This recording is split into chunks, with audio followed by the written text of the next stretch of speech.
Muy buenas tardes, hermanos y amigos, Dios les bendiga. Un gusto volver a compartir con ustedes la meditación de la palabra de Dios. Queriendo mirar con ustedes en esta tarde una enseñanza que Jesús dejó al final del Sermón del Monte. El Sermón del Monte comienza en el capítulo 5 del libro de San Mateo y termina en el capítulo 7, en los versos 24, al final del capítulo. Y allí en el final Jesús hizo como una analogía y dijo lo siguiente. Todo aquel que me escucha lo que acabo de enseñar y lo pone por obra, voy a decir que es un hombre sensato, sabio, prudente, que edificó su casa sobre el fundamento correcto. Y vienen las dificultades como la lluvia, el viento, la inundación, golpean contra la casa y la casa permanece parada, pero aquel que escucha lo que yo le digo y no hace, sino lo voy a decir que es un hombre imprudente, necio, tonto, que edifica su casa sobre la arena. Y cuando viene la lluvia, el viento, la inundación, golpean contra la casa y la casa cae y es grande su ruina. Entonces, obviamente está refiriéndose a la construcción de la vida espiritual de las personas. Y está diciendo, si alguno escucha la palabra, que escucharon todos hoy, porque lo que tenían en común ellos es que todos habían escuchado la palabra, todos estuvieron en el mismo lugar, todos escucharon el mismo énfasis. Jesús le dijo a todos la misma verdad con la misma intensidad en ese día, y entonces nadie puede decir, yo no lo escuché la mitad, no entendí ninguna parte. Los mensajes de Jesús eran tan claros, tan sencillos, que todos lo podían entender, porque lo que él quería era que la gente entendiera su mensaje. Ahora bien, quiero mirar en esta tarde algunos detalles importantísimos. Cuando hablamos acerca de dos fundamentos posibles, allí está la roca y está la arena. La roca es la persona y la obra de Cristo Jesús. La arena es cualquier otra cosa que no es Cristo, que podría ser conclusión científica, pensamiento filosófico, que podría ser tradición humana, que podría ser construcción institucional, alguna de estas cosas que me sirven como base a la fe, o capacidades humanas que podrían ser el fundamento de mi fe, ¿no es cierto? Pero por el otro lado, lo que Dios estableció, lo que es por Dios establecido mediante el Evangelio como fundamento para la fe, como único fundamento para la fe, es la persona y la obra de Cristo Jesús. En el Antiguo Testamento ya se conocía a Cristo como la roca. Él apareció y se manifestó muchas veces en el desierto cuando la congregación de Israel salió de Egipto camino a la tierra de Canaán, y allí se manifestó como la roca que lo seguía. Y el apóstol Pablo anotó en la primera de Corintios 10, verso 3 en adelante, anotó, y todos bebieron de la misma bebida espiritual, porque bebieron de la roca espiritual que lo seguía, y la roca espiritual que lo seguía era Cristo. Entonces Jesús es identificado, lo mencionó también el profeta Isaías, y se habla de él también en el libro de Éxodo, en el libro de Números, como la roca espiritual que seguía al pueblo, a la nación de Israel. Pero ya venido en el Nuevo Testamento, un día está Jesús con sus discípulos afuera, en las afueras de la ciudad de Cesarea de Filipo, y los discípulos habían entrado para comprar algo para comer y él los está esperando. Así que cuando vuelven les pregunta y les dice, ¿qué opina la gente de ese pueblo, de esa ciudad? ¿Qué opina la gente? ¿Quién soy yo? Entonces ellos dijeron, bueno, unos piensan que eres Juan el Bautista, otros piensan que eres Elías, o Jeremías, o alguno de los profetas. Y entonces Jesús se dirige a su núcleo más pequeño y le pregunta, ¿y ustedes quiénes piensan quién soy yo? Y entonces Pedro se adelanta y dice, tú eres el Cristo, el Hijo del Dios viviente. Esto está en el libro de Mateo, capítulo 16, versos 13 en adelante. Y él dice, tú eres Cristo, el Hijo del Dios viviente. Hay una afirmación en dos partes. Por un lado dice, tú eres Cristo, el Hijo del Dios viviente, el Cristo. La palabra de Cristo significa el Salvador, es el Mesías esperado por el pueblo judío, es la persona que puede rescatarnos acerca de nuestra vida pecaminosa. Pero habla también el Hijo de Dios hablando de su naturaleza. Y entonces dijo Jesús, wow, esto que acabas de decir, Pedro, no te lo reveló carne y sangre, si no lo vas a aprender humanamente, esto te lo tiene que revelar el Señor.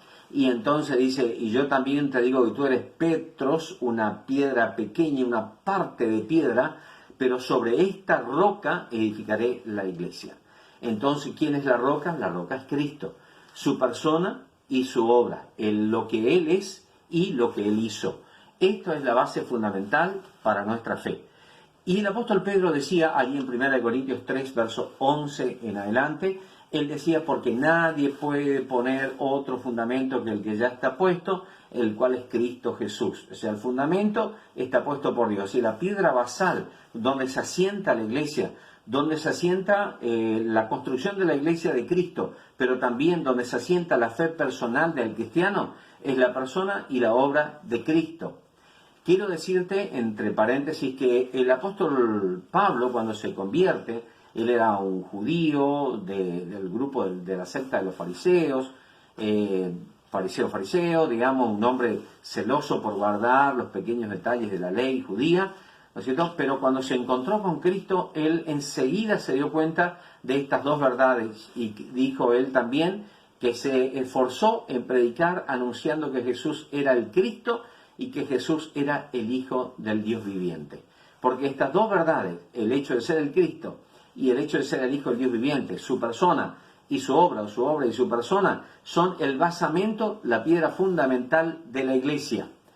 Bien, dicho esto, quiero decir que el apóstol Pedro dijo allí en 1 Corintios 3:11, como dije, que el fundamento está puesto, el cual es Cristo, y nadie puede poner otro fundamento.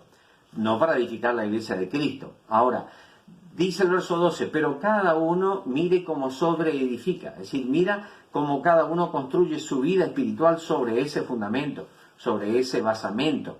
Y entonces cada uno tiene que mirar cómo va a construir su vida espiritual a partir de ahí. Y menciona 6 elementos, 3 perecederos y 3 imperecederos. Los imperecederos son el oro, la plata, la piedra preciosa, y después habla de 3 que van a perecer, que es la madera, el heno y la hojarasca. Y entonces él está diciendo, hay 3 actitudes con las que uno puede oír y poner por obra la palabra, que son piedras preciosas, el oro, la plata, que cuando vengan las dificultades, cuando venga el fuego de la prueba, de manera figurativa, cuando venga ese fuego no los va a hacer desaparecer, por el contrario, les va a dar mejor valor, ¿no es cierto? Pero también dice, hay quienes pueden construir con otras actitudes que sean parecidas a la madera, al heno, a la hojarasca, y cuando venga el fuego de la prueba, cuando venga estas dificultades, eso se quema y lo que queda es una ceniza que cualquier viento las desparrama, las disuelve, las dispersa, hace que desaparezca. ¿Qué quiso decir con esto el apóstol Pablo? Lo que él quiso decir es, el hombre, mediante sus actitudes, construye los basamentos de su fe. La piedra preciosa sería, y el oro y la plata sería que yo escucho la palabra, la aprendo, la pongo por obra, inmediatamente, sin discutir con ella, tratando de entender lo más profundo, de vivir una vida en profundidad. Cuando aprendo que hay que orar, me pongo a orar. Cuando aprendo que hay que escudriñar la escritura, la escudriño. Cuando aprendo que tengo que congregarme, me congrego. Cuando aprendo que tengo que testificar, testifico. Cuando aprendo que hay recursos o disciplina espiritual como el ayuno y lo pongo por obra, entonces todo eso hace que yo estoy construyendo con temor, con reverencia, y esto va a hacer que yo esté clavado perfectamente, correctamente sobre el único fundamento en el que se puede basar el cristiano, que es la persona y la obra de Jesucristo. Ahora la persona insensata, la que rechaza el mensaje, la que no le da importancia al mensaje, se va a apoyar, como dije antes, a lo mejor en una filosofía de turno, de momento, se va a apoyar en alguna conclusión científica de la que esté persuadido, se va a apoyar en la tradición familiar, o se va a apoyar en la tradición religiosa de su país, de su nación, de su ciudad, o se va a apoyar en las fábulas, o se va a apoyar en las tradiciones de los hombres de algún sector de la comunidad, o se va a apoyar en sus capacidades personales o en su tradición familiar, pero va a dejar de lado el fundamento que Dios estableció, que es Cristo, el único que Dios respalda y el único sobre el cual uno construye una vida espiritual exitosa. Así que, mi querido amigo y hermano, hay que tener cuidado de escoger las actitudes correctas para poner por obra la palabra de Dios. Porque si yo con reverencia, con temor, con respeto, hago la palabra de Dios, entonces estoy construyendo mi vida sobre la persona y la obra de Jesús. Ahora todos nosotros somos conscientes que en este tiempo nosotros tenemos un mal en común. Entonces, pasado este mal en común que tenemos, que durará a lo mejor unos meses más, cuando haya pasado esto, el resultado no puede ser el mismo entre aquel que está apoyado en la roca que aquel que está apoyado sobre la arena. El creyente tiene que salir mejor parado de esta, tiene que salir más fortalecido de esta, tiene que salir con mejores perspectivas hacia el futuro de esta que el resto de las personas que están apoyados, cimentados o poniendo su fe en cualquier otra cosa que no es la persona y la obra de Jesucristo. Eso es lo que Jesús nos enseñó.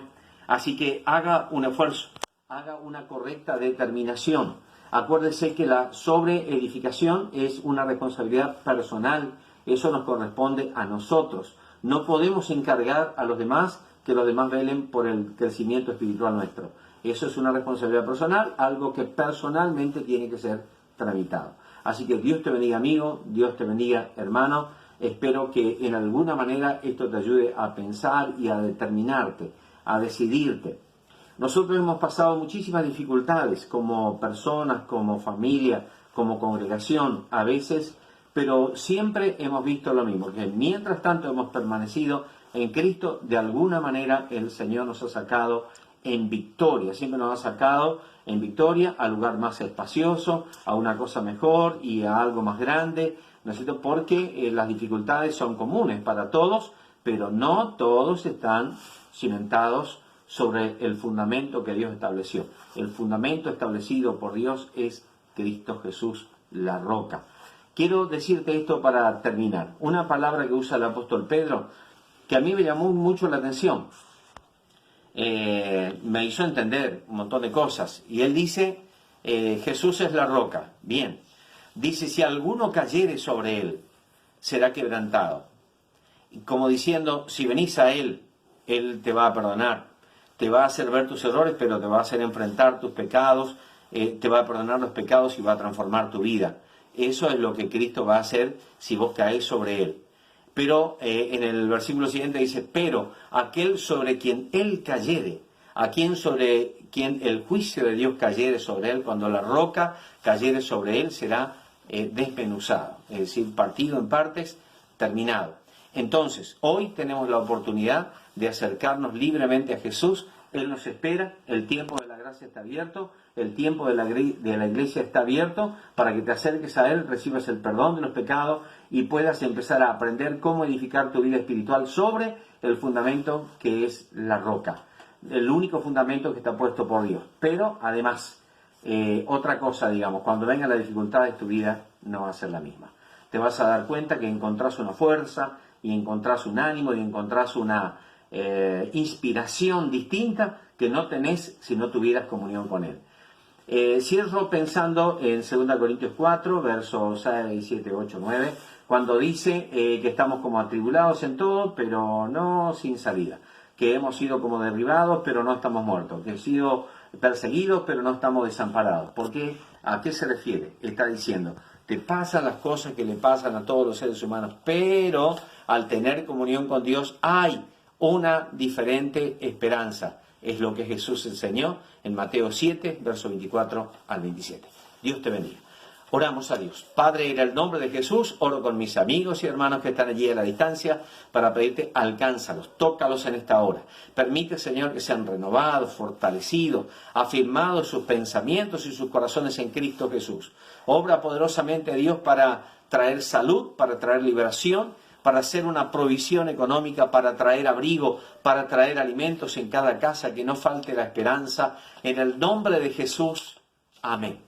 Dios te bendiga, mi amigo y hermano. No olvides poner debajo del mensaje un pedido de oración que tengas para que podamos acompañarte en oración. Y si Dios permite, mañana un espacio similar.